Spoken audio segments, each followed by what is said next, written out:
Indian premier league 2025 టోర్నమెంట్కు సంబంధించిన mega వేలంలో David వార్నర్కు ఊహించని ఎదురు దెబ్బ తగిలిన సంగతి తెలిసిందే. ఈ మెగా వేలంలో డేవిడ్ వార్నర్ అన్సోల్డ్ ప్లేయర్గా మిగిలిపోయాడు. గతంలో హైదరాబాద్ జట్టుకు కెప్టెన్గా వ్యవహరించిన డేవిడ్ వార్నర్ 2024 సీజన్ వరకు ఢిల్లీ క్యాపిటల్స్కు ప్రాతినిధ్యం వహించాడు. రిషబ్ పంత్కు యాక్సిడెంట్ కావడంతో 2023 సీజన్లో కెప్టెన్గా కూడా ఢిల్లీకి పనిచేశాడు వార్నర్. అయితే ఎస్ఆర్హెచ్ని వీడిన తర్వాత డేవిడ్ వార్నర్ పర్ఫార్మెన్స్ పెద్దగా కనిపించలేదు. టీ20 మ్యాచ్లను టెస్ట్ మ్యాచ్ల తరహాలో ఆడాడు డేవిడ్ వార్నర్. దీంతో డేవిడ్ వార్నర్పై కోట్ల వర్షం కురిపించేందుకు ఏ ఫ్రాంచైజీ ముందుకు రాలేదు. అయితే డేవిడ్ వార్నర్ను ఎవరు కొనుగోలు చేయకపోవడంతో ఇప్పుడు అతనికి ఆర్సీబీ అవకాశం ఇచ్చినట్లు వార్తలు వస్తున్నాయి.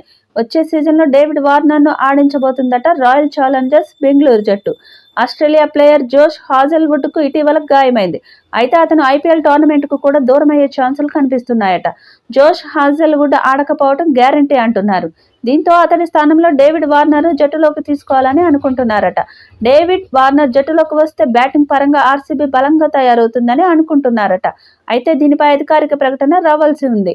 ఇక రాజస్థాన్ రాయల్స్ కెప్టెన్ సంజు శాంసన్ ఆసక్తికర వ్యాఖ్యలు చేశాడు. 2025 ఐపీఎల్లో తాను కేవలం బ్యాటర్గానే బరిలోకి దిగుతాననే సంకేతాలు ఇచ్చాడు. వికెట్ కీపర్ బాధ్యతలను ఓ యువ ఆటగాడికి అప్పగించాలనే యోచనలో ఉన్నట్లు పేర్కొన్నాడు. కాగా 2021లో రాజస్థాన్ రాయల్స్ సారథిగా పగ్గాలు చేపట్టాడు సంజు శాంసన్. కెప్టెన్గా బ్యాటర్గా రాణిస్తున్నాడు. 2022లో రాజస్థాన్ను ఫైనల్స్ చేర్చి సత్తా చాటాడు. 2008 తర్వాత మళ్లీ ఆ జట్టు తుదిపోరుకు అర్హత సాధించడం అదే తొలిసారి. అయితే 2023లో మాత్రం ప్లే ఆఫ్స్ చేర్చలేకపోయినప్పటికీ 5వ స్థానంలో నిలపగలిగాడు. ఇక తాజా ఎడిషన్లో మాత్రం రాజస్థాన్ను మరోమారు ప్లే ఆఫ్స్లో నిలబెట్టాడు సంజు. ఇలా గత 3 ఏళ్లుగా రాజస్థాన్ను మెరుగైన స్థితిలో నిలపడంలో కెప్టెన్గా, బ్యాటర్గా, వికెట్ కీపర్గా సంజు శాంసన్ కీలక పాత్ర పోషిస్తున్నాడు.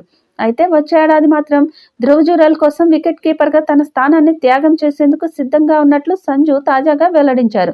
ఈ వీడియో మీకు నచ్చితే లైక్ చేయండి, షేర్ చేయండి, కామెంట్ చేయండి. మరిన్ని అప్డేట్స్ కోసం మన ఛానల్ని సబ్స్క్రైబ్ చేసుకోండి. అలాగే పక్కనే ఉన్న గంట సింబల్ని గట్టిగా కొట్టండి.